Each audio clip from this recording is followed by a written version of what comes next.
Are you struggling for consistency in your sim racing? Does your iRating look like a roller coaster? If so, we have good news for you. The way to get more consistent is to first understand what you're doing differently than the professionals. And VRS is the answer. With our competitive subscription, you will have the telemetry, setups, tutorials, and everything else you need to fully analyze your driving. Our data packs and the ability to compare your driving with the best in the world will show you exactly where to adjust your inputs, change your driving line, and shave seconds off of your lap times. And our powerful and precise Direct Force Pro wheelbase and precision pedals are being used by some of the world's best drivers. All these champions agree that VRS hardware is not just the best on the market, it's also priced well below the competition. So if you're looking to upgrade to direct drive and the best pedals in sim racing, VRS is your answer. If you want to get better, get faster, and make it happen sooner rather than later, you owe it to yourself to find out why so many people are switching to VRS. You'll be so glad that you did. Visit www.virtualracingschool.com and learn why the best use VRS.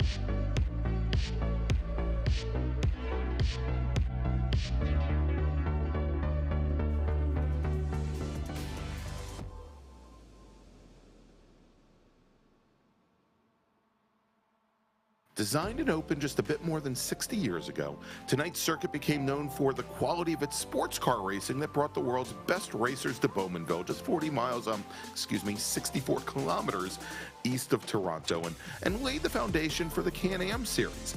As just the second purpose-built road course in Canada, this 10-turn high-speed circuit that meanders through the countryside for 2.5 miles has been influenced by its first ever race winner, Sterling Moss, and has played host to not only Can-Am, but Formula One, IMSA, and also NASCAR's Pinty Series. Hi everyone, and welcome to Canadian Tire Motorsports Park, Mosport, and season number 9 of the Ray Esports Racing League, presented by Grassroots Motorsports Magazine, Spec Racer Sports, Common Gear, and Grass Paddock Motorsports here on Apex Racing TV. I'm Greg Ginsburg with Jack Ritchie in the commentary booth and Lee Thompson in that virtual production trailer, bringing you all the great views of tonight's action. And for those of you joining us for the very first time tonight, first off, welcome. We've got 4 different classes in the Ray Esports Racing League. We've got the Spec Racer Fords and Spec Miata, as well as 2 touring car classes featuring both the Volkswagen Jetta TDI Cup car in one and the Toyota GR86 Cup car in the other. Each class races 6 times over the course of our 9-week season. And so it's week number 6 here this week, and we've got 2 20-minute sprint races on tap for you. First up is going to be the Spec Miatas, and you can see them on course right now, hopefully, and it's their 4th race of the season, and they're going to be followed by those 2 touring car classes who are going to share the track tonight for their 4th race of the season as well. And if you're looking for some Spec Racer Ford action, have no fear. Rest assured, they will be joining us next week when we head to the National Park of Speed, Road America. So good evening, Jack, and welcome to not Carolina Motorsports Park, but Canadian Tire Motorsports Park. Well, welcome back, Greg. We missed you last week. Thank you so much. We knew that you were out, and I had to handle all the reading and stuff. I'm glad I don't have to do that again, because don't be so sure. I don't have it in front of me, so as long as it's not in front of me, I don't think I'm going to be reading anything. I guess it's me. So yeah, and Jack, thank you both to you, and also for Morgan Burkhardt for jumping in on real short notice. I haven't had a chance to watch the broadcast, but heard that you guys did a wonderful job. So thank you. Yeah, I think it was pretty good. It was not as good as it is with you on the mic, but it was pretty good. But yeah, we got some exciting racing going on tonight as we just see the 5. Murphy Nichols take a spill. Murphy Nichols just smacking the wall there, and he's going to get back underway as our racers are about midway through their 15-minute qualifying session. But let's do this, Jack. speaking of Morgan Burkhardt, why don't we turn things over to him as we do each and every week here, because Morgan, once again, has put together our track guide of Canadian Tire Motorsports Park, Mosport. Hello everyone and welcome. My name is Morgan Burkhardt for Delta Sport US, and today we've got the 2.5 mile 10 corner beautiful Canadian Tire Motorsports Park, formerly known as Mosport. It's one of my favorite tracks, one of the most beautiful tracks in North America. Running down to the very fast, very intimidating turn 1. Just going to want to ease the car and clip the curb. It's a little bit banked. You can carry a ton of speed, really being careful about that grass on the exit. It tends to catch out drivers. Plunging down the hill into turn 2, incredibly fast, top of 5th gear in this car, just really wanting to keep the car to the inside so it doesn't rotate out too much. Into turn 3, more fast sweeping corners. You're going to want to focus on the late apex. This track really just does come right back at you on the exit. The grass is lethal, so be on the lookout for people dropping tires on the exits of corners. But come down into the dip, into turn 5, Moss hairpin, one of my favorite corners in all of North America.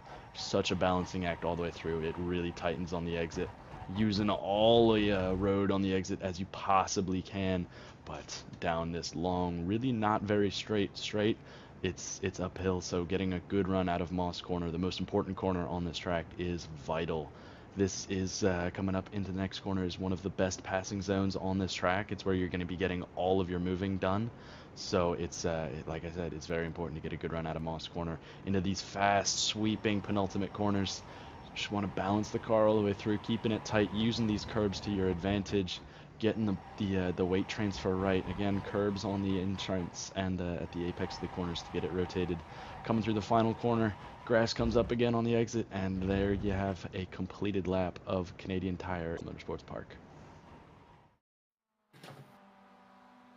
All right, so thanks so much to Morgan Burkhardt for tonight's track guide of Canadian Tire Motorsports Park. And Jack, you know, as we were just discussing while Morgan was giving the track guide here, we're seeing a lot of these racers here, both in practice before we went on air and in qualifying right now, really having trouble coming to grips with the rapid changes in direction here, as well as, you know, the massive camber changes. And as we watch now, Beans Forster in that 231 machine, you can see how much correction he had to dial in just coming out of turn 5 or turn 4, going into the Moss hairpin. Yeah, that was something we did talk about in the pre-race a lot before we got on air, was the amount of transfer that we have at this track, because the left-hand, right-handed corners are kind of severe, but like some of them are really big and slow and slidey, and they tend to be tougher in these slower cars, as you can hear the tires squealing even in these corners right here. So you can only imagine what it's going through the first couple of corners on this track. Yeah, and you know, and certainly, you know, as pretty much all season long, our racers have been complaining about the amount of grip on the opening laps in these Mazda MX-5s. I think we're going to need to buckle up and get ready, because it's going to be an exciting, at least first couple laps. But let's do this here, as we're now about 11 minutes into this 15-minute qualifying session, Jack. And Morgan Burkhardt is currently your provisional pole sitter with a provisional qualifying time of 1:31.48. That's about just a touch under 4/10 up on his Delta Sport teammate, Giancarlo Schooler. Wanchi Lin, want to welcome Wanchi Lin back to the league in the number 30 machine, currently your third fastest driver on track.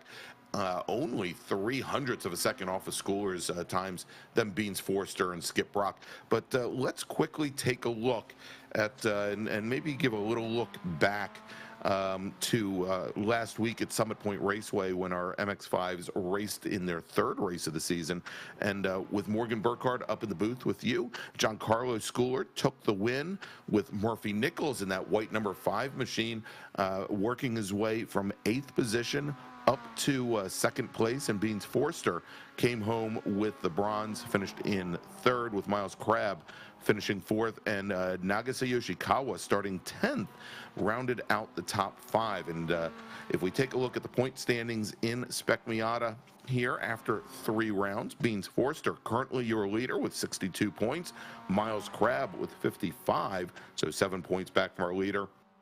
Then Morgan Burkhardt, he is 20 points back from Beans Forster, and I guess we should take some responsibility for that, putting him to booth duty last week. Megan Overstreet only a single point back from Morgan with 41 points, and then we've got Josh Justice, another 4 points back from there at 37, another 4 back to Reed Shannabrook, and pretty tight running there in the Spec Miatas. Also, real quick, as we've got about 2 minutes remaining in qualifying, let's quickly look at our Spec Racer Fords, because they are not going to be racing here this week.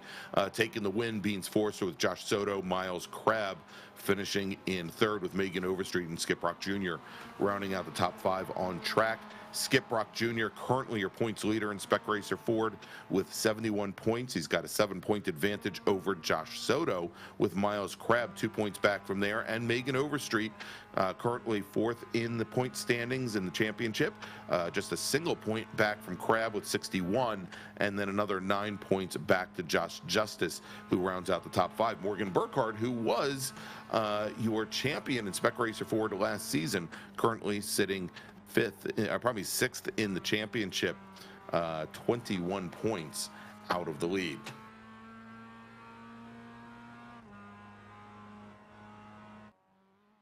As we're on board right now, watching as we watch the 077 machine of Michael Snow run a little wide out of the final corner, watching Corey Heffron, and I believe this is one of Corey's first outings with us here in the Ray Esports Racing League. Jack currently running 12th in qualifying, fastest time for him right now, the 133.87 that he just turned in, and it's about 600ths of a second off of Yoshikawa's times in 11th. So definitely looking to move up here, as we've got about half a minute remaining, and you tell me, Jack, that's typically not the way to reset your fast lap, as he bounces off the tire walls there. Yeah, unless you know something that I don't. Yeah, that's not the way to do it. I think he made his debut with us last week, actually, while you were gone, and he ran pretty well from what I believe. I think he ran back half of the top 10, but in a really tough field like this, I mean, that's really saying something. I think we had around 20 cars too, so you finished 10th in this race, and it should feel like a win in most other races. Yeah, Corey Heffron, he finished 15th last week in what was actually, I think we had more than 20 cars. I think we had 22 cars in the field. So good run for Corey in his first outing in the Ray Esports Racing League. Welcome, and hopefully he'll be able to keep all 4 wheels on the gray stuff here tonight. As we're watching now, this is Murphy Nichols, who just completed his last flying lap, and Murphy put in a 132.78. That's good for 6th here in qualifying. As he's trying to get a little bit of extra little track time here before the service boots them out to go to the grid, just like Megan Overstreet here in the pink 044 machine, pink and purple.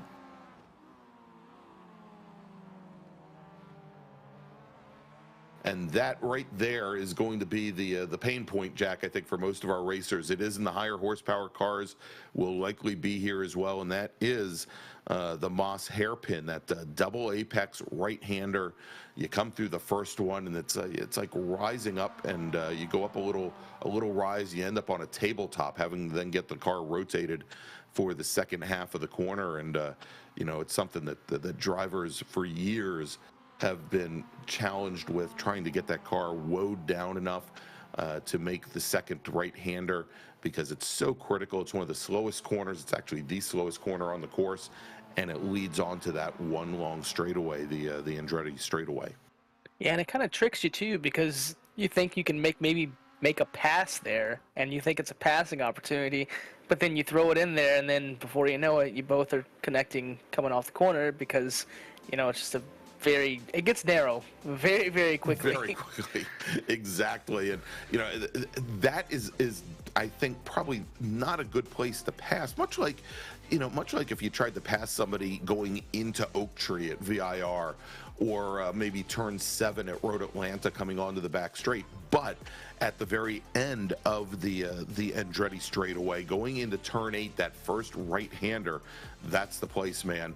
If you can carry speed out of that out of the Moss hairpin, you're going to be set up to get them going into turn 8. So let's do this. Let's take a look at the starting order, Jack, here at Mosport at Canadian Tire Motorsports Park for Spec Miata.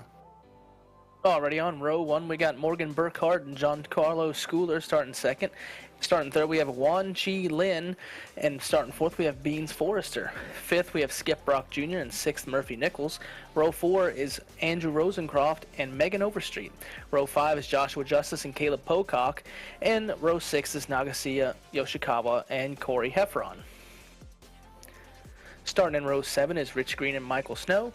Row 8 is Wayne Buttermore and Joaquin Effinger, and rounding out the field, Mark Sherman and Miles Crabb, who I don't think is racing. Yeah, we'll have to see if he joins in. We're still waiting for Yoshikawa and Crabb to join the grid. You can see that that one opening there in the right-hand lane, which just got filled, as Nagasiya Yoshikawa put some fuel in the car, and still waiting to see if Miles Crabb comes in. And looks like we've got one driver might be having some connectivity issues there, kind of blinking in and out as the pace car gets underway, and going to start this pace lap here, a 2.5-mile 10-turn Canadian Tire Motorsports Park.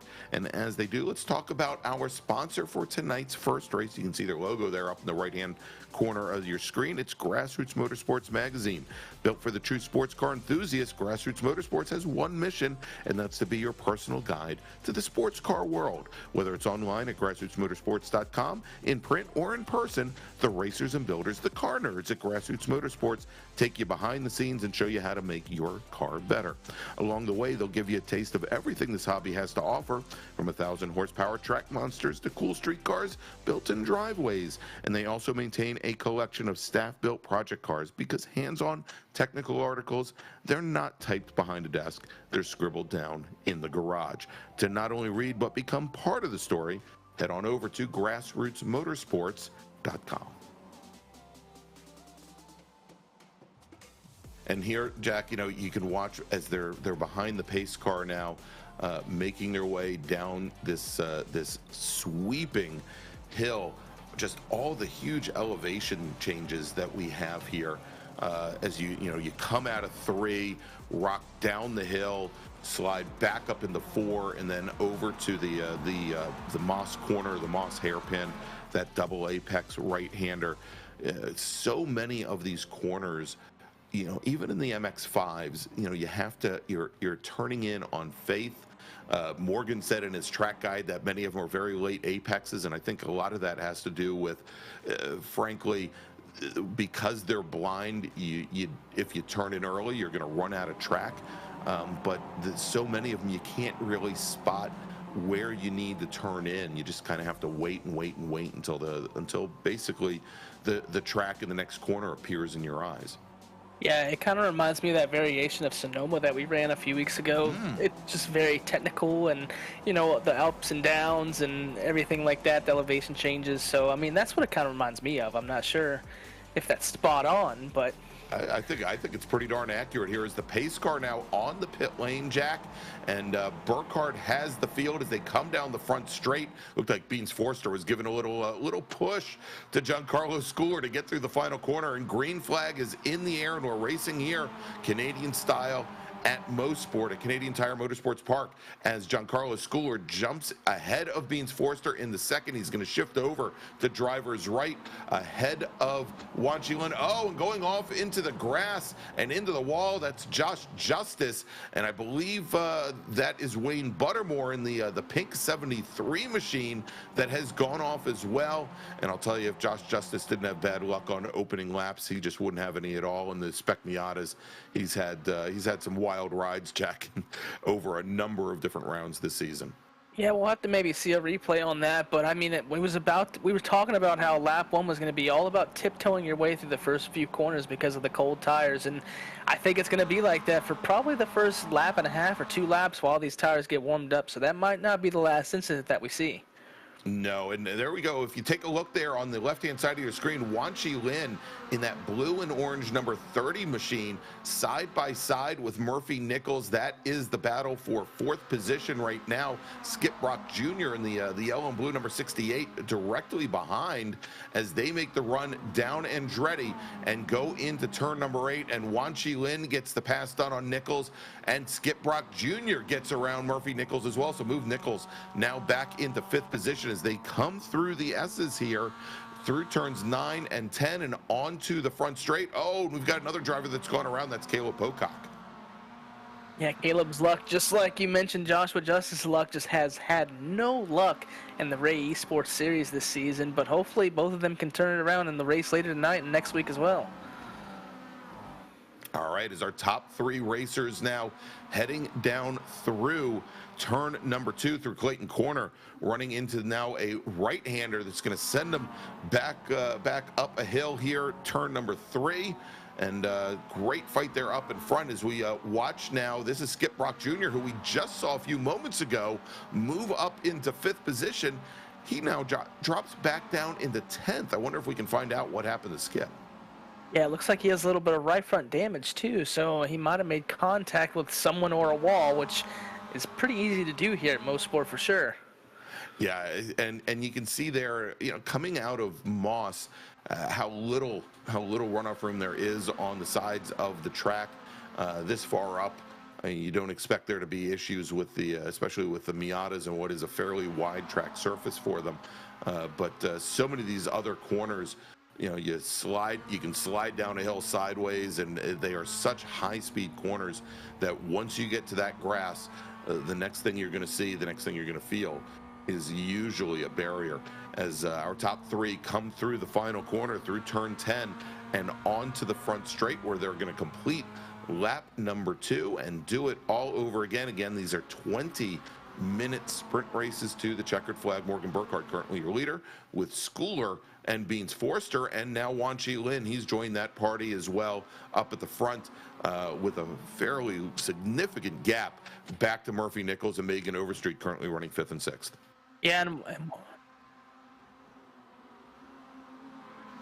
All right, let's take a look. I think we've got queued up now, and this might give us some information about what happened to Skip Brock Jr., and I think he might have gotten involved with Pocock. Well, Pocock, you can see, just got very loose going through turn 9, and there we see as Skip Brock Jr. gets loose as well on the exit of the final corner and clouts the pit wall on the front straight, and that's how he lost not only a lot of ground, but bent up some body work as well.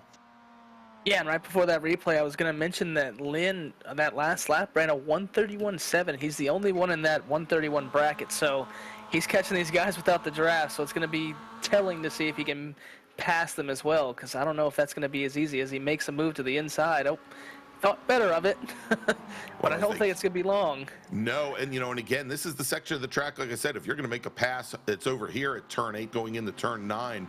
And Lynn took that look to the inside. We were 4 wide for a moment there. Going into turn number 8, Burkhardt and Schooler managed to hold off Beans Forster, who I think also had designs on at least 2nd place. And they're going to start it all over again. And Burkhardt, he's managed with some of that fighting to open up about maybe a 2-car length advantage over Schooler. I'll bet by the time they get back to Moss, that lead is going to go away. Oh, and Murphy Nichols. Talk about hard hits into the wall. Well, that was a hard hit into the wall. Yeah, it looked like he got really loose right out of the corner of my eye. I saw it, but I didn't want to interrupt you. And look, he just went around and slammed the wall really hard. Man, what an impact. Yeah, and you go down, you go in through turn 1, and you can get very loose. And certainly, as you reverse direction and make the left-hander through turn 2, same thing there. And looks like Murphy got it wrong. And Burkhardt having some issues on the exit of the Moss hairpin. Yeah, Beans did as well. I think he kind of a little bit of monkey see, monkey do on that one. And we'll have to see if that affects the exit speed of Burkhardt here. But now Beans Forster moving to driver's left on Giancarlo Schooler, going to challenge him going into 8. Remember, if Forster can get around going into 8, he'll have inside position going to 9, and Forster drives right on by the 111 car to move Giancarlo Schooler back into 3rd.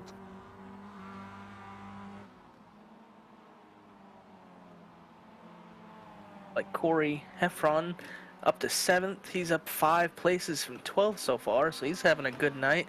Just avoiding the incidents, it looks like, and staying out of trouble. That's what you got to do, as he's trying to chase down Yoshikawa in 6th.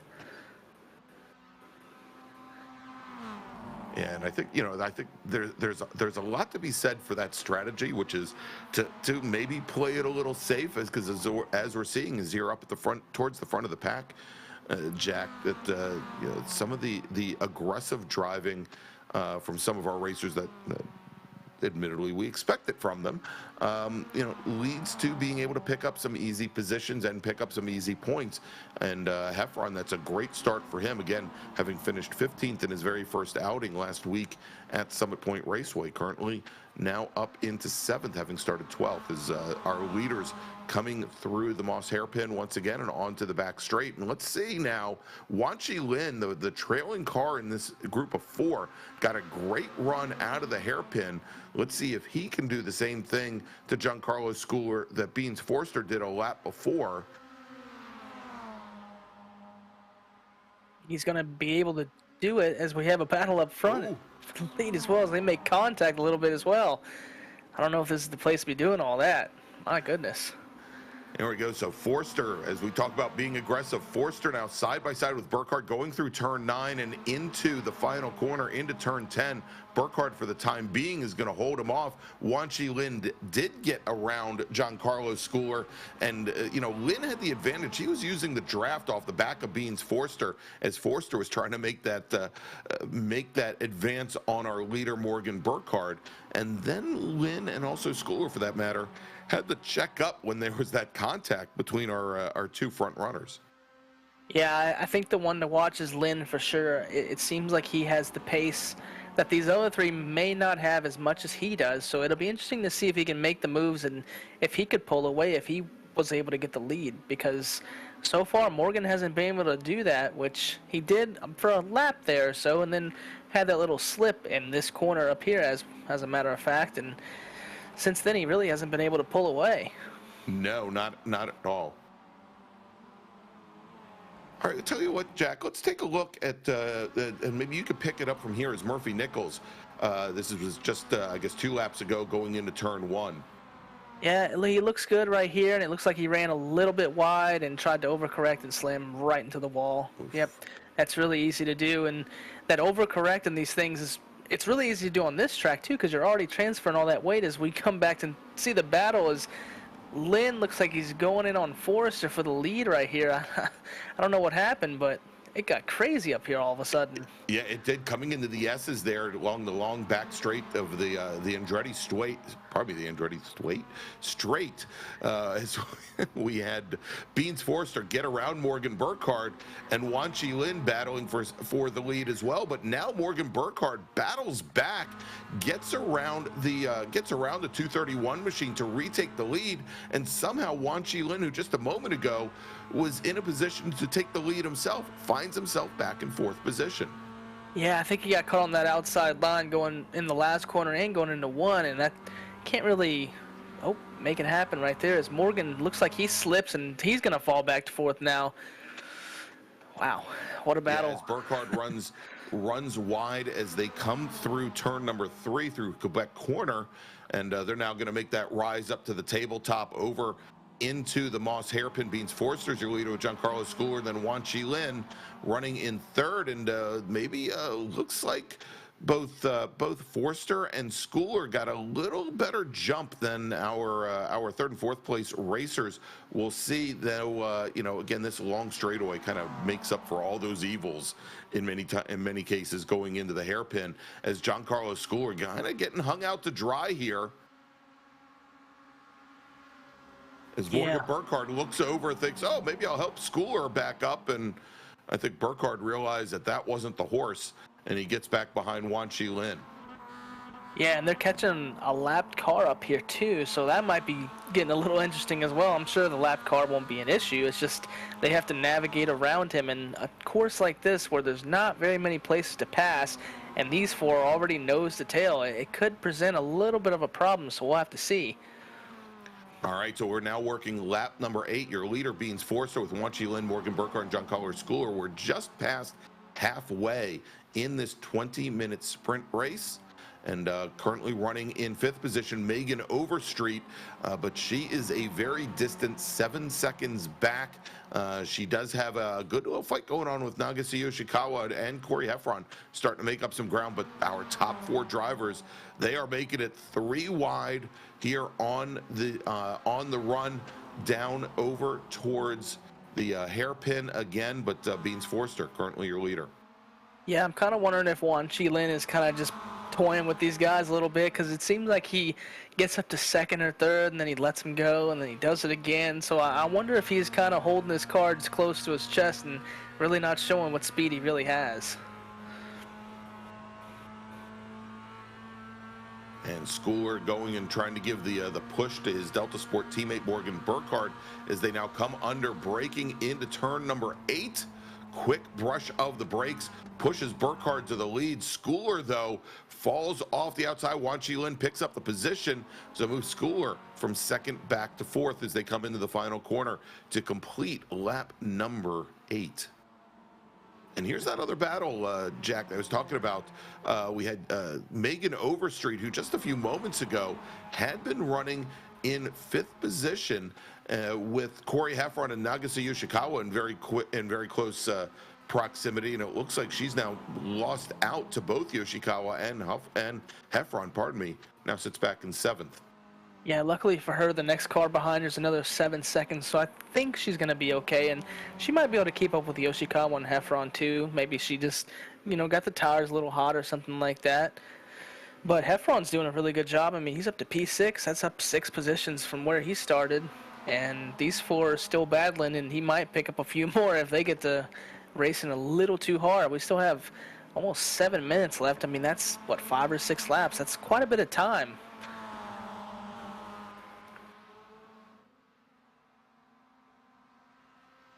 And Burkhardt back in the lead with Beans Forster now, and they've opened up perhaps maybe a 2-car length advantage. But if Beans Forster is going to challenge for the lead here going into turn 8, well, we're going to see Schooler and Wan Qilin come right back up to our leaders. And there you go, Forster gets it done quickly, and takes the lead, retakes the lead here as they come into the S's. We'll see if Burkhardt has a response for that, but I think we're probably going to end up waiting perhaps an entire lap to see him come into the S's the next time before we see a reprisal. Yeah, because I mean, there's not really anywhere for these guys to pass up here. I mean, this corner that we're coming up on is really long and sweeping, and just you hope you don't slip or touch the grass, or as we saw earlier with Justice, just barely hit the curb and overcorrect. That's something you don't want to do, especially when you're in a battle like this. But I think, oh, sorry, go ahead. No, go ahead.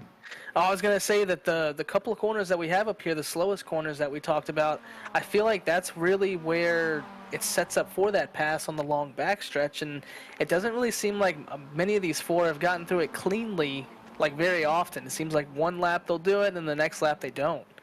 And you can see there are multiple brake corrections from Forster to get out of the hairpin as they're going to be coming up again on some slower traffic. That is, I believe, right ahead of them.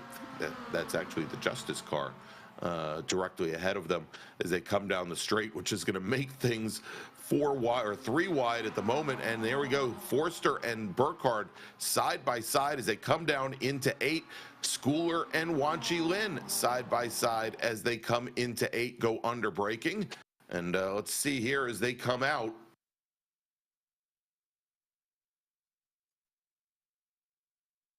And as they do, it is Morgan Burkhardt. He takes the lead over Beans Forster. Wan Chi Lin now gets ahead and only by a couple of millimeters over Giancarlo Schooler as they come down into turn one. Okay, so as they are now making their way down the hill, down into turns two, it's Burkhardt. He's got about a half a car length advantage now over Forster. Forster, though, taking a look to the inside as they come up the hill through three, and they're going to be getting set up for the hairpin once again. Wan Chi Lin running in third position with Giancarlo Schooler now as they make that run down the back straight here, and it is definitely tight as these racers now with 4 minutes remaining starting to get very much they're starting to amp up the aggression level here, Jack. Yeah, I think that saying the least. These guys are definitely doing that. They've been racing aggressive the whole race, but I think coming down to these last couple minutes is going to be very, very interesting to see if you want to lead or not. I think that's the biggest thing, right? Do you want to be the leader on that backstretch? All right, so we understand we're having some issues with the stream right now and with the video feed from the virtual Canadian Tire Motorsports Park. We're going to try and keep you up to date on exactly what is going on. And here at the front of the pack, it is Beans Forster now, your leader, as they come out of the final corner, out of turn 10 onto the front straight. And Beans has now opened up about a 3-car length, actually about a 4-car length advantage over Burkhardt as they start to roll down through turn one. Wan Chi Lin and Giancarlo Schooler are still battling it out for that third position, as I think hopefully we may have our feed back for you, and indeed we do. And here they come now through turn 3 through Quebec corner, and they're going to make the run down the hill and then up towards the they're going to roll down here through 4 and then come on back up over towards the Moss hairpin. But Beans Forster now with just 2 minutes remaining. Oh, and Forster runs wide going into the first section of the hairpin. That's going to allow Burkhardt through. Wan Chi Lin, is he close enough to take advantage? He does not get the run that he wants. Forster comes right back across his nose to cover, but that's going to give Giancarlo Schooler the advantage as they come down the straight and head towards turn 8. Yeah, I almost wonder if Wan Chi Lin pushing Beans is kind of hurting him right here, because Giancarlo had a massive run on him, and it looks like he still does as he's side by side, more side by side everywhere for the lead and for third, as these guys are all slipping. Wow, look at this. And Forster had the inside position going into 8. He sneaks ahead of Morgan Burkhardt with Wan Chi Lin there sitting in third.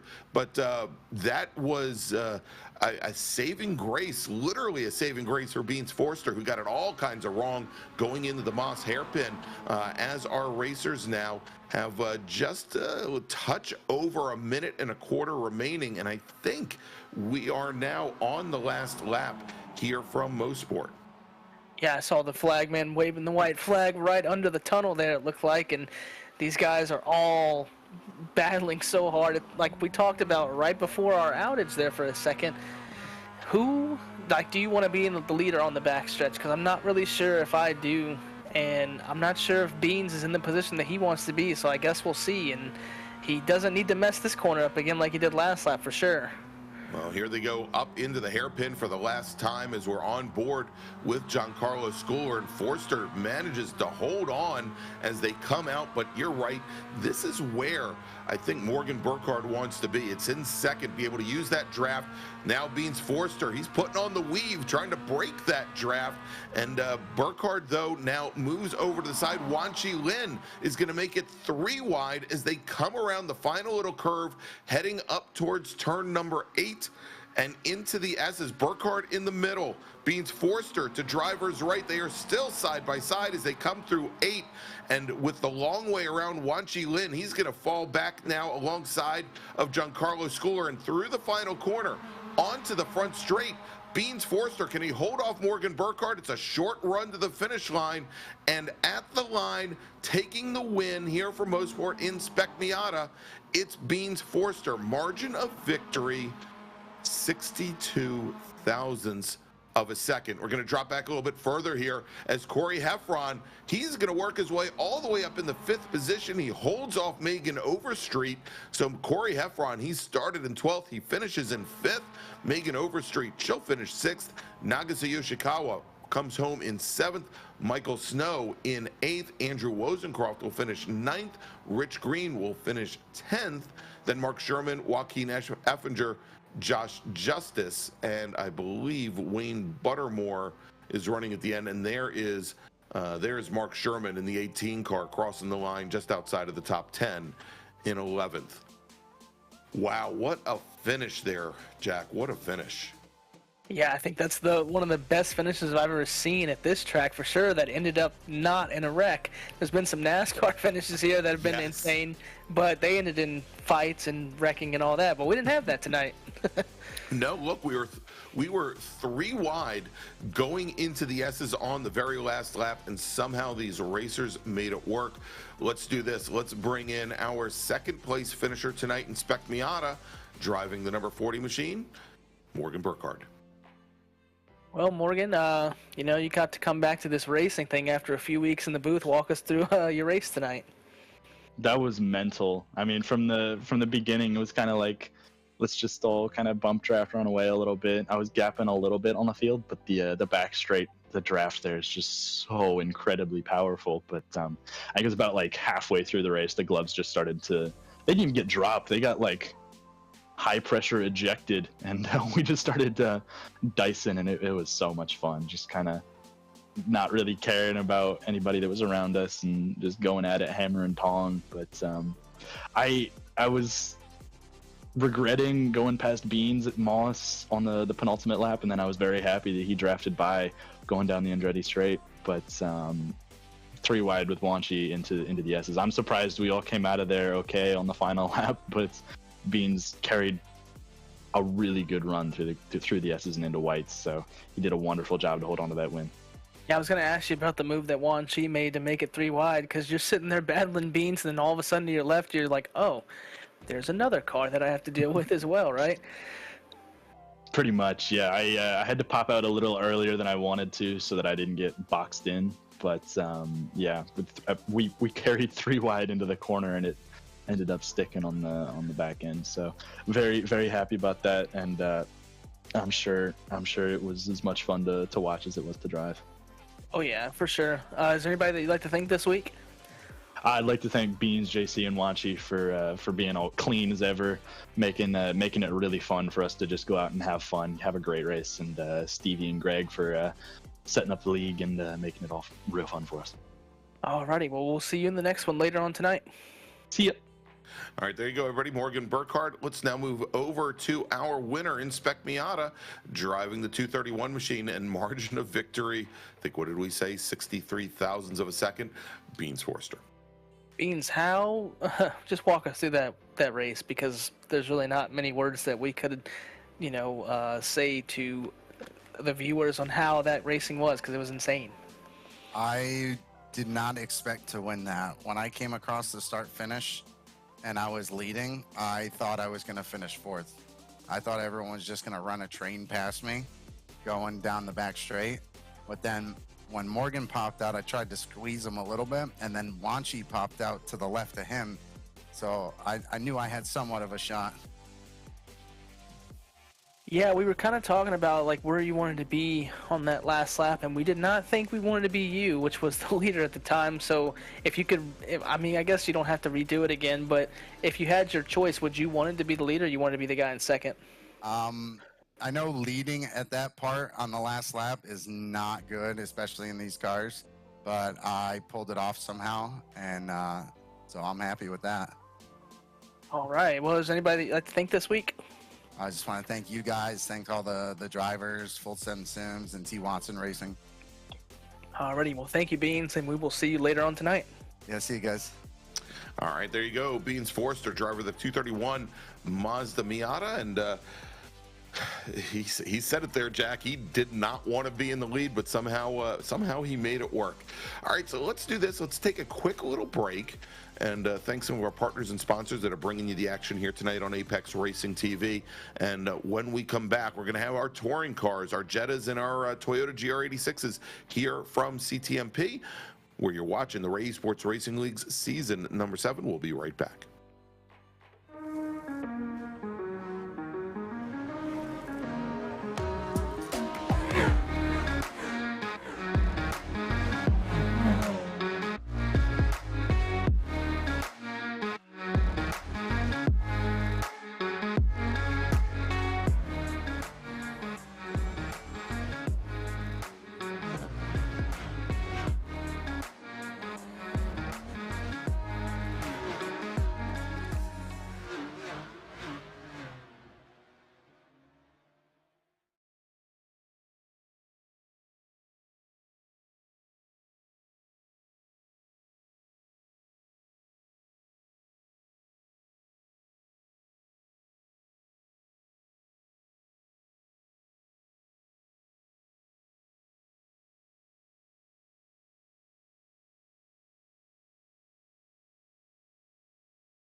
And welcome back to Canadian Tire Motorsports Park, Mosport, for the Esports Racing League. And I think I said it was season 7 before. It's season 9. We've been around a couple extra seasons.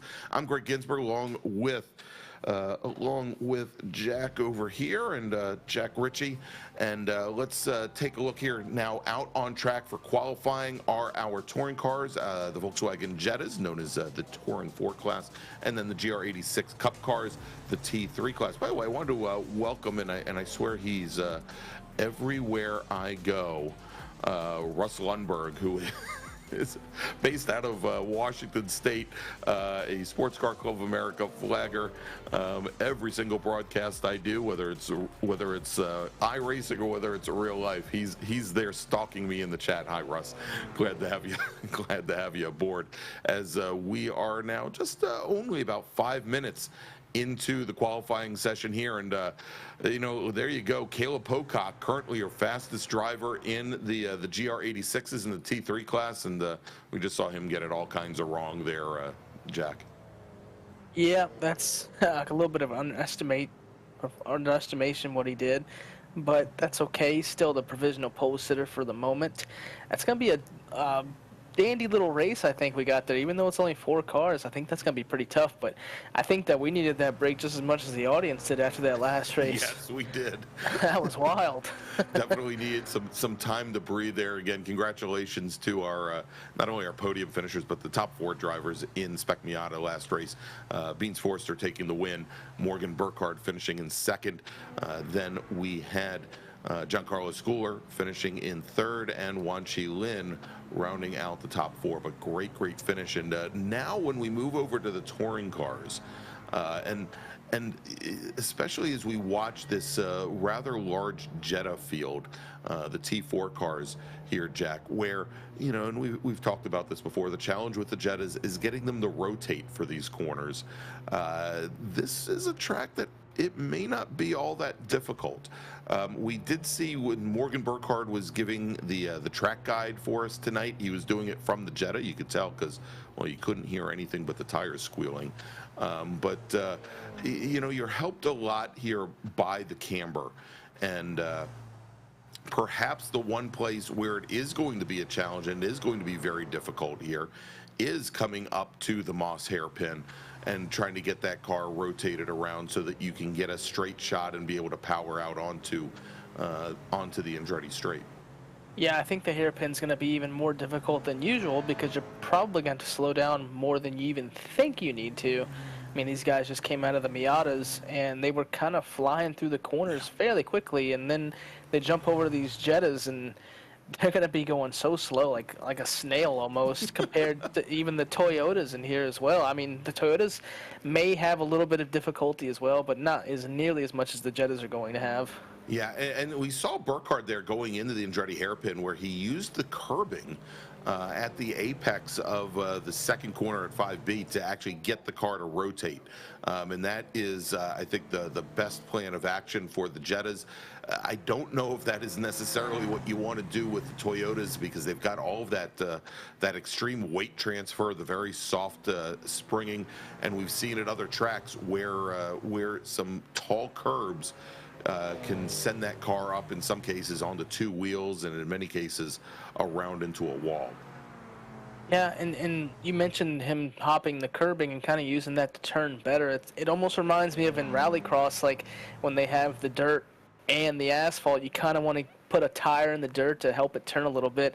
That may be something that what they'll have to do in the Jettas as well, is something like that to help it turn a little bit better, because this car is, I mean, it's like a regular compact car that you see on the highway. It's about how it drives too and how it sounds. So just imagine people at home, you're just driving your everyday car on a racetrack like this as hard as you can. It's not going to be easy. No. Well, that's a good way to get your car to rotate, is you have your teammate going back, you know, go right into your rear bumper and give you a little bump draft just as you're trying to get the car rotated around to go into Moss. Maybe that's the way to do it. As Giancarlo Schooler using the draft of Morgan Burkhardt.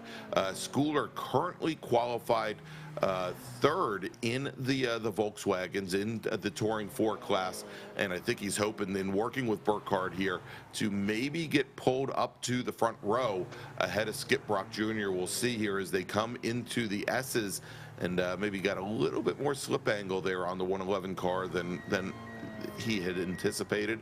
But let's see as they come out of the final corner and cross the line, what do Burkhardt and Schooler turn in?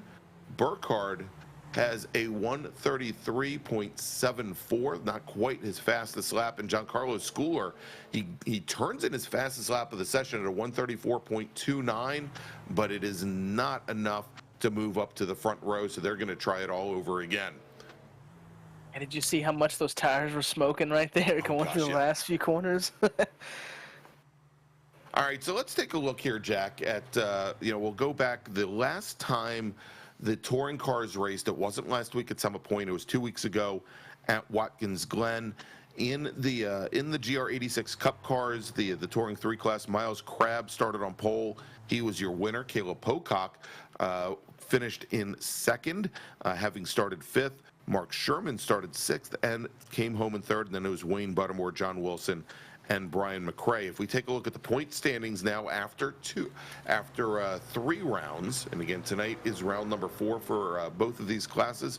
Miles Crabb currently your points leader. He's got a 22-point advantage over Caleb Pocock, who is in second with 52 points. It's then only 3 back to John Wilson. And is Wilson here tonight? I don't believe he is. So this may end up being a drop for John Wilson. Wilson has 49 points. And then Wayne Buttermore currently sitting 4th in the point standings, and he's currently 4th well, that was probably the wrong time to look at Buttermore as he brought the car around, hit the pit wall. But Buttermore currently fourth fastest driver on track in the Toyotas and fourth in the point standing as well. He's only 1 point back from Wilson. And then Beans Forster, who is currently your fastest Toyota driver in qualifying, currently fifth in the championship standings. If we move over to the Jettas, wow, and there's a ride for Michael Snow, and he's going to try and get that gathered back up over at turn 8. And that, I'll tell you, as much as the Mazdas, that turn 8 was a passing opportunity, that is one place that the Jettas are going to have to be very wary, Jack, and very careful, because if they go and run too wide there for the driver that's on the outside, driver's left, it's going to be very hard to get that car rotated. And I think we've seen it all night long in practice and here in qualifying, where the drivers just in the Jettas just push wide off the edge of the track over in turn 8. But let's take a look here. 2 weeks ago at the Glen, Jamison Huffman was your winner in the Jettas. Started on pole and took the checkered flag. Megan Overstreet started right beside Jamison in second. She came home in second. Margin of victory for Huffman, though, was over 12 seconds. And Overstreet was able to hold off Jacob Schilling. Schilling finishing third. Trenton Kramer fourth. Deacon Greenfield finishes in fifth position. If we take a look at the championship standings, it is Megan Overstreet, currently your championship leader with 53 points. Morgan Burkhardt with 50, just 3 points back. Another 4 back to Michael Snow, who we saw there just a few moments ago. And then another 5 back to Trenton Kramer, who has 41 points. Caleb Patry, who I don't believe is with us here tonight, currently sitting 5th in the championship with 40.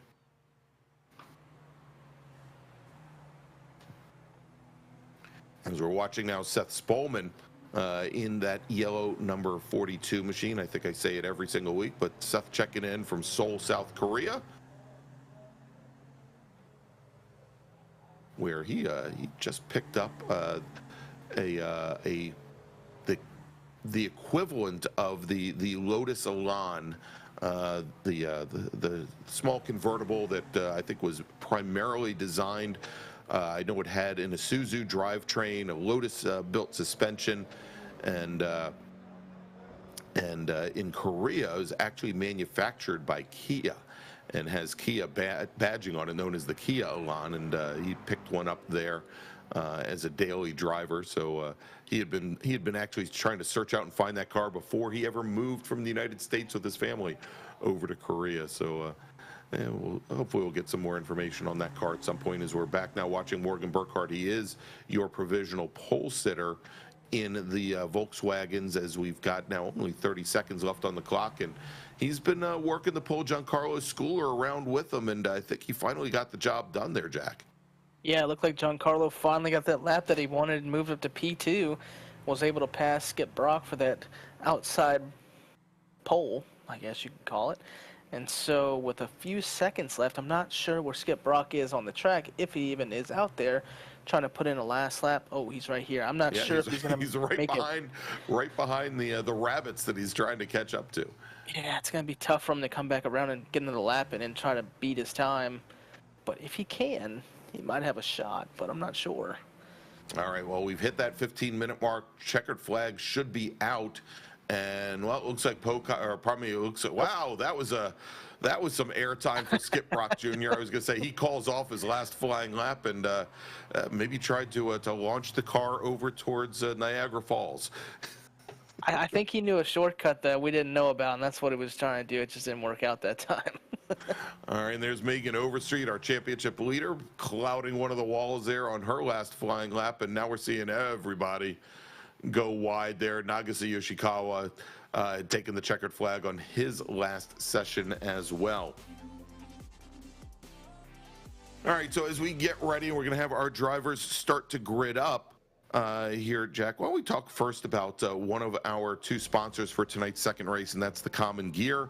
The Common Gear is your single source for securely digitizing and storing automotive maintenance records, from photos of maintenance and restoration work to scans of receipts. Users can easily catalog every piece of the car's story, digitize or scan and back up securely in one location, and document your diagnostic and repair processes, because it's as important as the work itself. With the Common Gear, you can keep track of the steps you take, the parts and experts you use, the parts and experts you use, all the aspects of your car's history. Don't risk losing value in your investment due to lost or incomplete service and repair records. For more information, visit Common Gear at www.thecommongear.com, or you can find them on Instagram at _Common Gear. And we should have our drivers gridding up here in just the briefest of moments. We had 19 drivers enter the session. I don't believe Murphy Nichols nor Joaquin Effinger put times in during qualifying. Matter of fact, Murphy Nichols, he left the pit lane and then he promptly returned to the pit lane. So we'll see what happens here as the qualifying session is now done and drivers are starting to grid up. Jack, why don't you do the honors? Alrighty, starting first is Beans Forrester and Andrew Rosencroft alongside him. We only have a short field for the Toyotas tonight, so it's only 5 of them, so you have to bear with us. Caleb Pocock starting third, and Wayne Buttermore fourth, and Cody Heffron, who came off that top 5 in the last race that we saw tonight, starting in 5th. Now for the T4s, we have Morgan Burkhart and Giancarlo Schooler on the front row, followed by Skip Rock Jr. and Jacob Schilling starting 3rd and 4th. Starting 5th, we have Juan Chang Lin and Seth Spolman. And starting 7th, we have Megan Overstreet. Starting 8th, Michael Snow. Row 5, we have Nagasiya Yoshikawa and Derek Marcos. Row 6, Gary Winters and Joshua Justice. And in row 7, if they do grid up, we have Murphy Nichols and Joaquin Effinger. All right, there you go. There's your starting grid for tonight's touring car race. And let's talk about our second sponsor of tonight's action here from Canadian Tire Motorsports Park. That's Grass Paddock Motorsports. Grass Paddock provides Mini Cooper race car rentals, trackside support, and coaching at tracks all over the eastern half of the country. And GPM provides podium-capable rentals for B-Spec, the fastest-growing class of racing in the Sports Car Club of America for 3 years running, and currently the 4th largest class by participation overall. Grass Paddock has a unique approach where their race cars are located near the track you want to race instead of being in a central location, and that way you can avoid the large towing fees. Come join us at Grass Paddock Motorsports, where Grass Paddock is not about our location, but about our attitude. For more information, visit www.grasspaddock.com. And of course, want to remind everybody watching about the great offer that Grass Paddock Motorsports is providing to our racers in the T4 class, in the Jettas, and it is their Sim to Track initiative. They are going to be giving away, Grass Paddock is going to be giving away 2 what they call arrive and drive packages. One is going to be for a current road racing license holder to race in a Sports Car Club of America or a Grid Life or NASA type event. And then for a non-competition license holder, the opportunity to take one of the Grass Paddock Motorsports minis and go to gain their real life competition license so that they can race in real life here in the future. These packages are going to be given away at the end of the calendar year, and it is going to be based on clean racing, performance improvement, as well as participation. 3-judge panel will be providing those awards again, as I mentioned, at the end of the year. It's going to be Frank Schwartz from Grass Paddock Motorsports, Stevie Ray from Ray Esports Racing, and myself. So good luck to all of our Jetta drivers here this season and this year, and hopefully we'll get to see you on track. As the pace car now bringing our 2 fields, our 2 touring car fields down the Andretti hairpin. You can see there the GR86 Cup cars, the Touring 3 class. They have separated themselves out by quite a bit from the Jettas. The Jettas will have a separate start. And looks like Corey Heffron lagging behind just a little bit. Hopefully this 5-car field will grid up a little more tightly. Would hate to see their start waved off here, Jack. Yeah, that's definitely something you don't want to see, but I think he's catching up right now. Here we go. Yeah. And we got 5 cars for the GR86s to come down and get the start here. They got a good little gap to the Jettas as well, so they should be able to get some really good racing in. That's right. So pace car on the pit lane, and green flag is in the air for the GR86s. Beans Forster looking to get the two-peat tonight in that blue and yellow machine. The 231 car slots down the inside, going around the outside. Andrew Wozencroft in the white number 80 machine as our Jettas now get underway. And Jack, it looks like one of our Jetta racers had some issues coming out of the final corner, and I think that was Jacob Schilling. We'll have to check in with him a little bit later. But the two Delta Sport teammates of Burkhardt and Schooler jumping out to an early advantage over Skip Brock Jr. and Megan Overstreet. Overstreet already having made up 3 positions, Yoshikawa 4, as they're now heading down the hill into turn 4. This is for the GR86s. They came through turn 4. They're heading up to the Moss hairpin now for the very first time. Yeah, and it'll be interesting too in practice that we saw both of these classes running pretty similar laps, but I'm not sure if the Jettas are going to be able to catch the back end of those Toyotas, but if they do, that could be interesting too, because these Jettas, while looks are deceiving, are surprisingly quick. They are. You know, again, the biggest issue you have with them is understeer, which I don't think is going to be that big of an issue here at CTMP, where you've got, again, some very big sweeping corners that are in many cases helped by their camber, and they are incredibly quick, faster than the Toyotas in a straight line coming down this long back straight. So we, as you mentioned, very similar lap times in qualifying. We'll see how they do in race conditions as Wan Chi Lin in the number 30 machine, that gray machine just coming through turn 9, looking to make up some ground on Megan Overstreet in the pink, or actually purple, number 044 machine. Again, right now, Overstreet, she is your championship leader, but currently sitting back in 4th position. Yeah, she has her work cut out for her a little bit tonight, I think, with Morgan and Giancarlo Schooler both in this field. I mean, those guys are really, really fast as we see them up front every single race. But if she's able to go up there and battle with them, she's battling with the best of the best. So hopefully she can get up there and have something, as we have someone taking a look back here, trying to pass for position. Looks like Seth Spolman throwing it to the inside out of South Korea, as you mentioned. Throwing it inside of Michael Snow and trying to hold it on the outside. Doesn't look like he's able to, and Michael Snow retains the position. We come back and look at the Toyotas here, and looks like Beans is pulling away just a little bit as Wozencroft and Pocock are trying to work together, but it's not working out so far. Yeah, it looks as though they are trying to work together, move up through the draft, and get back up to the 231 machine. Again, Pocock currently running 2nd in the championship, and finished 2nd last week at, probably 2 weeks ago, at Watkins Glen, the last round for our touring cars. As they come out of the final corner, they're completing lap number 2, starting lap number 3, and that last time by, Beans Forster was almost 0.6 of a second faster than both Wozencroft and Pocock. I think it's tough, too, if you're not really familiar with the Toyota, to hop in the car after the last race, because you don't get that hour and a half of practice or so. You really, you hop into the qualifying for 10, 15 minutes, and then you're in the race. So if you're not really familiar with the car, you're at a massive disadvantage, and I think that's what we're seeing in these cars tonight. All right, now, ooh, look at the dive coming down the inside. That's Murphy Nichols. So he did join the session in that Burgundy number 5 machine. He gets around Seth Spolman, who now finds himself back a couple more positions. Let's see here, 1, 2, 3, and we got it sitting there right on the timing tower on the left-hand side of the screen, as Spolman now finds himself back in 9th position. Yeah, and it looks like Murphy Nichols is determined to try to make his way up.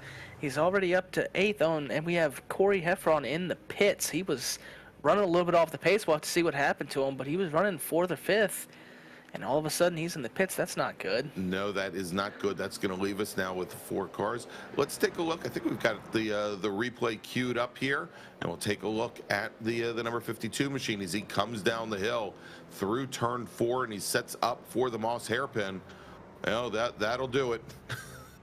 Yeah, I think he was struggling in practice and qualifying as well. I think he was one of those ones that we mentioned that's not really familiar with the car, and you don't get that practice that you get with the other class, and mistakes like that and we can see there, and that was it appears, Jack, as though he may have had some suspension failure as he went over the inside of the curbing. You know, the curbing at racetracks usually not meant for the cars to come from the inside out to the track. It's the other way around, and you know, the Toyotas are known for some very odd bounces and jumps going over curbing, but it was noticeable once he started to get the car back underway after he came to a complete stop that car was crabbing quite a bit. So it looks like he broke something, and so he is now out and back on track. Jacob Schilling, who again we think had, I think he spun coming out of the final corner. Yeah, let's take a look here. This is just before the green flag actually came out for the Jetta. Well, this is actually going to be his second incident. Here, let's take a look, and here we go. All right, so this is the start of the race, and Jacob Schilling here up. You can see contact with Wanqi Lin and bounces off the wall. That put him into the pits, and a lap down just to start things off. And then looks like he had some more issues over a little bit later, and he is now sitting I believe 3 laps down from our other racers. And let's take a look here. All right, there we go. As we come back, I think to live action. Well, we're trying to get back to live action here, as we're on board with Morgan Burkhardt and Giancarlo Schooler. Here we go. We're going to do fast forward. If only the Jettas were that fast, right? This is the fastest I've ever seen a Jetta race. Look at that. They're flying. There we go. Now we're back to live action. There we go. Excellent. And look at Skip Brock Jr. in that yellow number 68 machine. He's starting to reel in our 2 leaders. Remember, Skip Brock Jr. had been sitting second fastest in qualifying until Burkhardt was able to tow Giancarlo Schooler around, and he is definitely getting into this fight now, only about 3 car lengths back, a little bit further back from our top 3. Nagase Yoshikawa runs wide, taps the wall. That's going into the Moss hairpin, and he is now going to give up 4 positions. That is going to now move Wanqi Lin up into 8th, Michael Snow, Murphy Nichols, Seth Spolman, Nagase Yoshikawa. He's now going to fall all the way back to 13th. Should also mention there in that, I think a little bit further back from that pack, Megan Overstreet, who had been running up in 4th position in the Jettas. She now finds herself considerably further back. She is now in 8th position, leading this group of drivers into turn number 8 into the S's. Yeah, I think when we were reviewing that replay, she had an incident as well. So whoever is in that 4th place in the T4s really doesn't want to keep it, it looks like. No, that's not the place to be. No. We come back to the Toyotas, and these guys are battling really hard for P2 as Beans Forrester's kind of checked out, I think. Yeah, he's got about almost a 4-second advantage now over Wozencroft and Pocock there, running 2nd and 3rd overall, as Forster just has to keep his head down at this point. We're not even halfway through the race, but a pretty substantial lead there. As we jump back to the action in the Jettas, and it's Wanqi Lin in the gray machine, the gray number 30, with Michael Snow in the green 077, Murphy Nichols in the burgundy machine, and then Seth Spolman in the yellow 42, as these racers now are making their way up towards the Moss hairpin here on lap number 6. And it's interesting, too, because Lin was up front in the last race, like battling with the leaders the whole race. And in this one, he finds himself about 8 seconds back of the lead group, battling back here with these guys. So I wonder if it's another one of them things where he just isn't familiar with the car very much. And he hops in it, and this is what it gives him. And we learn as we race, and I think that's basically it. Wan Qilin, he's noted spec racer Ford specialist, and in the last I'd say year and a half or so, he's put in a lot of time in the MX-5s and the spec Miatas and picked up speed. But I believe this is one of the, if I remember correctly, this is his first season running in the Jettas. It's a steep learning curve. I mean, some people, and Morgan Burkhardt, he picks it up very quickly. He races a front-wheel drive car in real life, in addition to a spec racer Ford. For some people, it's a very difficult technique, in order to figure out how to get a car to rotate, how and when to trail brake, in order to help get the car to rotate. And the Jettas in their own right are just very pushy cars. Yeah, and it's also tough too because, as we talked about, they're very quiet. And a lot of the drivers, myself included, we use, the sound to, know when we're gear changing and things like that. And in these cars, you can't really hear anything other than the tires. So no, and even as you bounce off the rev limiter, you can't really hear it. Yeah. Right? You basically you look down at the dashboard and go, oh, that entire row of red lights has been on for 5 seconds. I must be bouncing off the rev limiter. Yeah. And when your miles per hour isn't going up anymore, you're like, okay, I should probably do something to fix that. Yes, exactly. Well, when you only have like a 3,500 RPM red line to begin with, it's kind of tough. And by the way, we had Trenton Kramer jump into the chat, and Trenton said, yeah, it's such a cool. This is the Sim to Track initiative from Grass Paddock Motorsports. Definitely a cool offer there. Now look at this. The teacher becomes the student, maybe, as we've got Giancarlo Schooler and Morgan Burkhardt side by side going through the S's with not Caleb Pocock, with Skip Brock Jr. there as well, as Skip Brock Jr. is now pulled up with the in that battle for the lead, and now they are 3 wide coming out of 1, heading down the hill into turn 2. Yeah, they're racing really hard, and I wouldn't be surprised if old Giancarlo gives him a little bump, gives Morgan a little bump, because last week on the broadcast when Giancarlo won, Morgan said all he didn't have a life, and he just played soccer and iRacing, so we'll see if he yeah, we'll see if he maybe retaliates just a little bit tonight for this win. Oh my. And you saw there going down through turn 2 Skip Brock Jr. got pushed a little bit wide, and not physically pushed, but was a little bit wide going into turn 2. How much slip angle those Jettas got, and he was in a 4-wheel drift, and the car just finally hooked up as he was coming to the very edge of the pavement. And that is really, again, going in, especially here at turn 8, is an area of the track where it can be very challenging for the Jettas. As we watch this battle for second, as Caleb Pocock now gets around Andrew Wozencroft. He's going to take over second position in the Touring 3 class in those GR86s, and he ran wide coming out of the final corner, but Andrew Wozencroft not able to do anything about it. No, these two have been battling the whole race as well. Kind of just battling for P2, going back and forth, and I'm sure they're having a blast, especially Caleb. He's had a rough one this season. He had a rough one earlier tonight, so I'm sure battling for second in that class has to feel really good. We come back to the leaders, and it's the 3 of them still stinking up the show a little bit. We haven't had a crazy battle like we did in the last race, but it doesn't mean we won't. We still have 7 minutes left to go.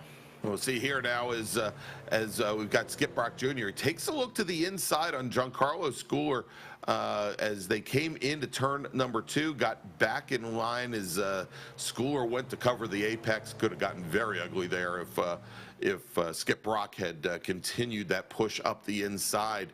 As here they make their way out. But I'll tell you, Jack, on the last lap when they were like 3 wide going down into turn 2, and not even a rub of the sheet metal. I think we're seeing again these racers that they really know how to race with respect, and they've got great car control that they can be, literally inches off the door right next to them.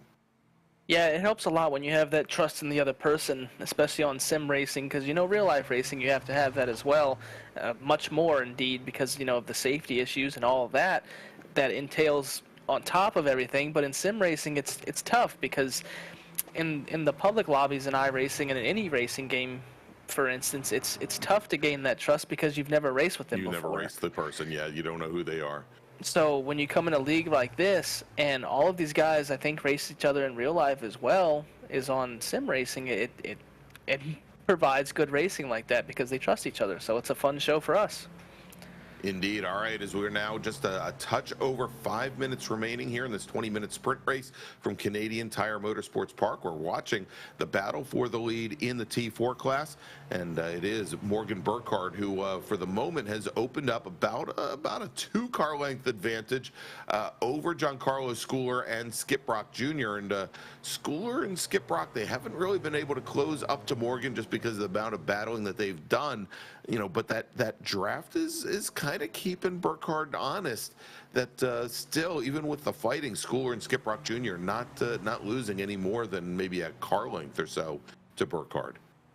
No, and it'll be interesting to see if they kind of work together when it comes to the last few laps to try to draft past him. They really haven't tried to do that yet, but if they do try to do it, I wonder how it'll work out. All right, here we go. This is now the battle for fourth, just off the podium. Wan Qilin, this was at one point a 4-car fight. It is Wan Qilin in the number 30 machine. He currently holds 4th position. He's got Murphy Nichols directly behind Michael Snow, starting to close things up now as Nichols is able to pull out in the draft side by side. You can see a little bit of that smoke in the air from Wan Qilin's exhaust as they're coming down into turn 8 and sweeping around from the outside. Can he get the car to rotate? Well, he just disappeared into the shadow realm for a second there, but Murphy Nichols takes over 4th position here in T4. He sent it to the outside too, and it stuck. Wow. What a move. That's that's pretty hard to do, and he was able to do it. So, hey, P4 is what it's worth.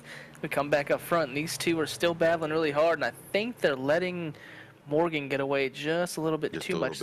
Yeah. And as I say that, they're kind of closing in on him right here. I don't know if Morgan might maybe slipped or what. Well, you know, the draft on these Jettas is so strong, and you don't have to necessarily be in a straight line for it to take effect. You know, you look at these cars; they're just very wide, they're very tall, and they put a giant hole in the air as they're going to come up into the Moss hairpin. And for a moment there, Schooler taking a look to the inside on the 40 car, but not far enough alongside. And you know, I'll tell you who's got the best seat in the house right now. That is Wayne Buttermore, currently running 4th in the Toyotas, and he's just sitting back and watching this fight unfold directly in front of him. Yeah, he's got the best view in the house. I think he has a better view than us right now. He's able to see everything. I was going to say, he might be the best camera that Lee there back pushing all the buttons has. All right, now Schooler comes up alongside Burkhardt. That's going to push Burkhardt wide into 8. He gets the car to rotate. Schooler does as well. Schooler grabs a little bit of curbing there. Oh, and maybe a little touch as they come through turn 9 and set up for the final corner. Yeah, they're still side by side coming out of the. Oh man, they just go back and forth because of those last few turns. But I think Schooler's going to have the advantage going into turn 1. He does. He's on the inside. He was now able it's to make going it to stick. switch back the other way in just a moment, but if it's Burkhardt, you're not going to want to be all the way over driver's left going into turn 2. It's going to make the entry very, very difficult, but somehow he gets the car to rotate. But we saw Schooler, who was hung out all the way to the outside. He concedes now 2nd position to Skip Brock Jr. He's your new 2nd place runner, and he's locked right to the rear bumper of Burkhardt. Yeah, he took advantage of that mistake by Giancarlo and is able to be right on the back bumper of Morgan here, and we'll see if he's able to take advantage of it. I'm not really sure if he has the pace to do it, but he's been hanging in there the whole race, so we'll find out. This draft is really strong on the backstretch, but it'll be interesting to see if Giancarlo will go with him. I'm not sure if he will. And Giancarlo caught a whole bunch of curbing there at the apex of the hairpin over at 5B. And he's now, you can see he's lost about 4 car lengths on the exit. We talked early on, Jack, about how critical getting a good exit out of Moss was as he came onto this long back straight. And I think that exudes it right there as Giancarlo Schooler maybe even dropped out of the draft as they head into the S's here over at turn number 8. And when they come onto the front straight, they're going to be starting lap number 12, probably lap number 13, lucky 13, with less than a minute to go. And the white flag is in the air. here at Mosport. We are on the last lap, I believe, as Forster now, well, we'll have to see. Forster, who's our overall leader, he's now just about halfway through this lap. He's coming onto the hairpin. If he gets up to the line in less than 30 seconds, we'll have one more lap. And I didn't see whether the white flag was in the air.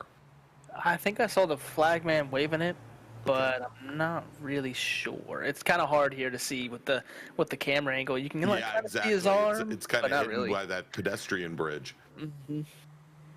All right, well, there are only 12 seconds remaining. We're continuing to follow this fight in the Jettas. We'll have to pick up our overall leader in just a moment. He should be coming into the S's, and yeah, he is going to get the checkered flag.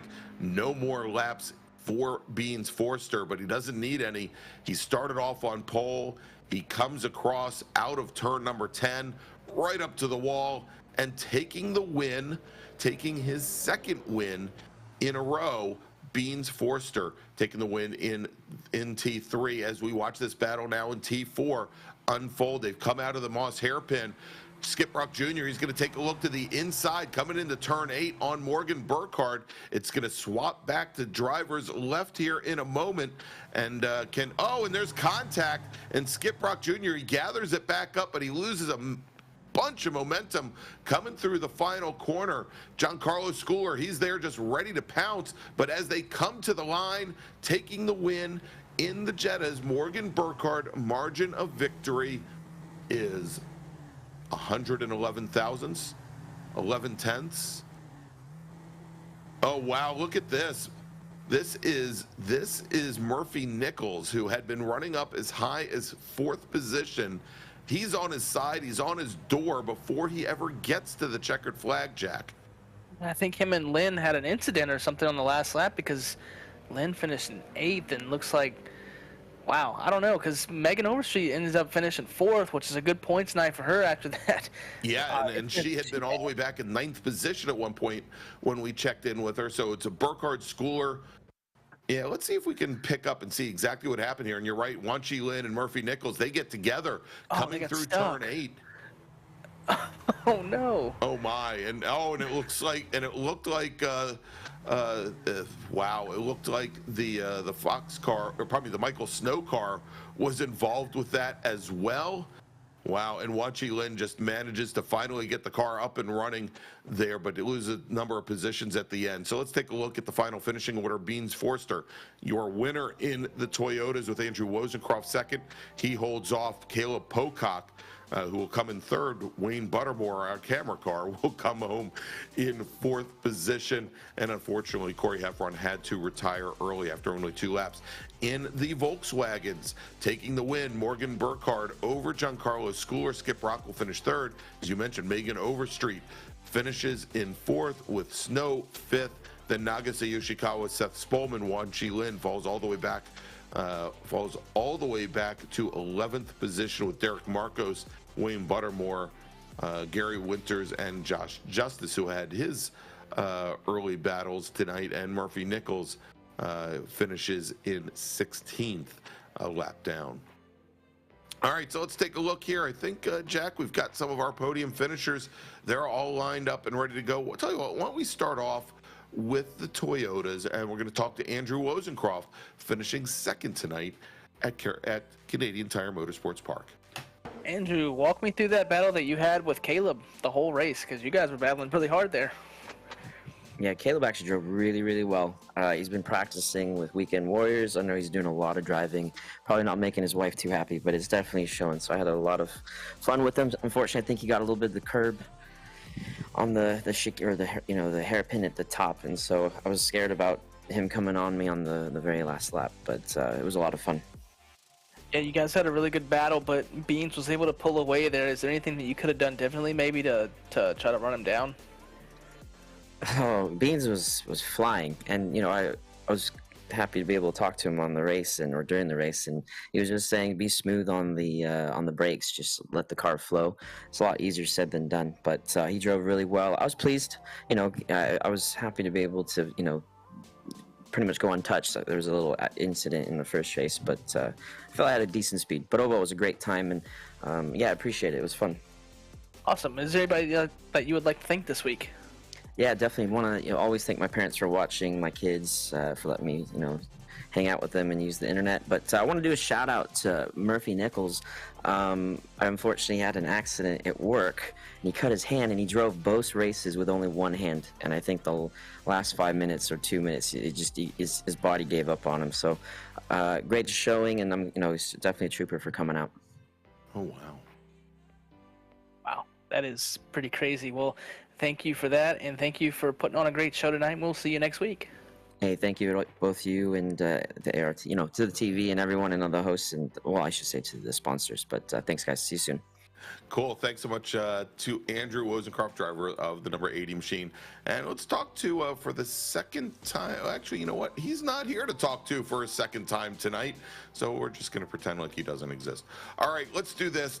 Without Beans Forster here, we've got our three Jetta drivers.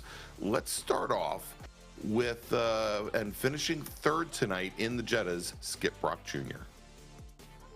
Yep, you had a really good run tonight and was running P2 with a chance to win when you had a little bit of contact, it looked like, in the last couple corners. Walk us through that.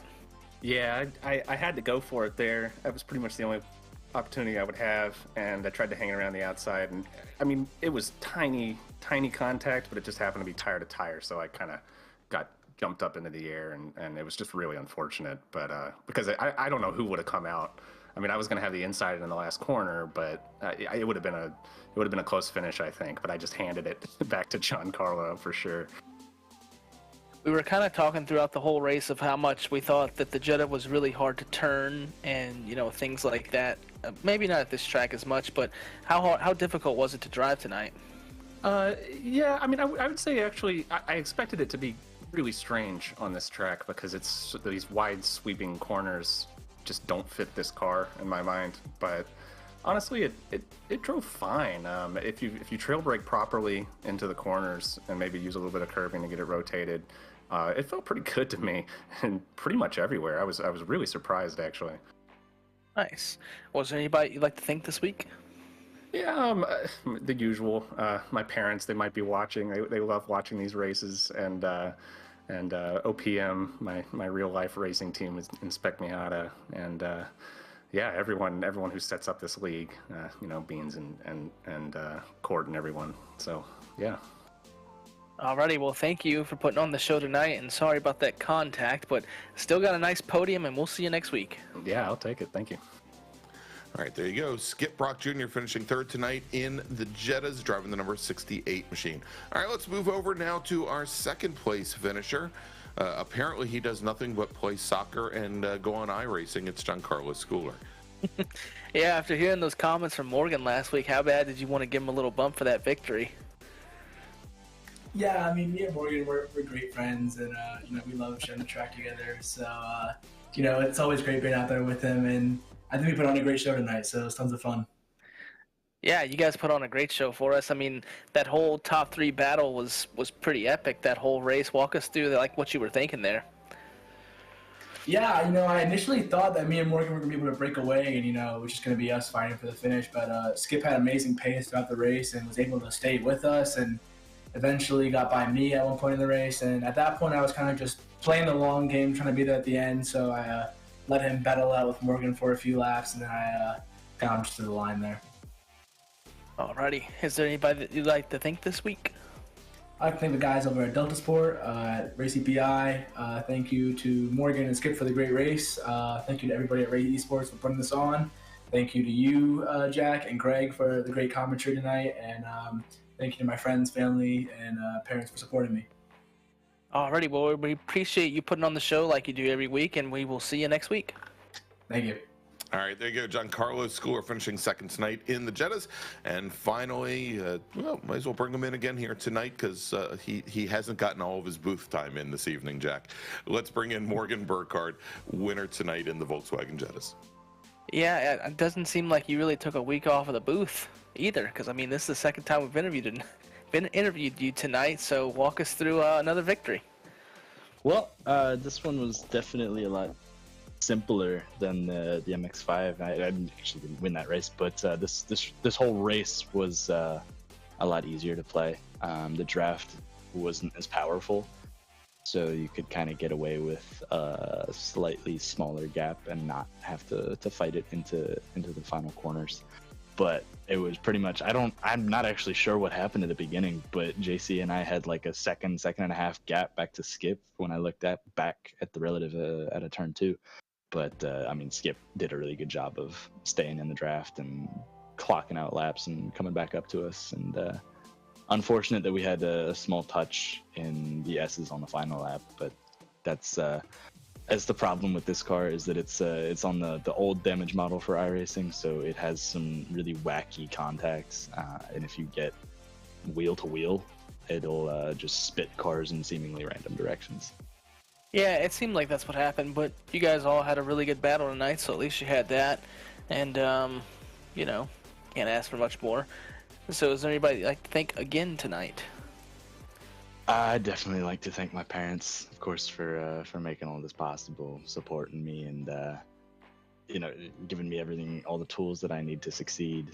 The rest of the team with All Sports and Delta Sport for making everything really enjoyable as well. So, and of course, I gotta thank you guys, you know, for making us all look good, making us all look real nice and purty on the stream. So thank you guys. Alrighty, well, thank you, and we will see you next week. Thank you for putting on a show once again, like you do every week. Well, thank you. All right, everybody, there you go. Morgan Burkhardt finishing with the win tonight in Touring 4. So, Jack, why don't we get ready to wrap things up here, as we're right about at the top of the hour. And, you know, as I said at the top of the show, if you really have a Jonesin for Spec Racer Fords, join us next week as the Spec Racer Fords and the touring cars, they're going to return. We're going to be heading to the National Park of Speed, going to be going to Elkhart Lake, Wisconsin, and the Virtual Road America. And I've got a lot of work at Road America next week, both in the virtual world and the real world. And should also mention, if you're going to be towards the end of next week, if you're going to be at Road America for the June sprints, come and say hi. I'll be over in the media center. And then in 2 weeks, June 27th, Tuesday night at 8:30 p.m. Eastern Time, we're going to be at Circuit of the Americas, our Spec Racer Fords once again, and the Mazda MX-5s. And we're going to be taking some time off the following week for the 4th of July. So for Jack Ritchie, for Lee Thompson, I'm Greg Ginsburg, and we'll see you next Tuesday night, 8:30 p.m. Eastern Time. Have a wonderful week, everybody. Are you struggling for consistency in your sim racing? Does your iRating look like a roller coaster? If so, we have good news for you. The way to get more consistent is to first understand what you're doing differently than the professionals. And VRS is the answer. With our competitive subscription, you will have the telemetry, setups, tutorials, and everything else you need to fully analyze your driving. Our data packs and the ability to compare your driving with the best in the world will show you exactly where to adjust your inputs, change your driving line, and shave seconds off of your lap times. And our powerful and precise Direct Force Pro wheelbase and precision pedals are being used by some of the world's best drivers. All these champions agree that VRS hardware is not just the best on the market, it's also priced well below the competition. So if you're looking to upgrade to direct drive and the best pedals in sim racing, VRS is your answer. If you want to get better, get faster, and make it happen sooner rather than later, you owe it to yourself to find out why so many people are switching to VRS. You'll be so glad that you did. Visit www.virtualracingschool.com and learn why the best use VRS.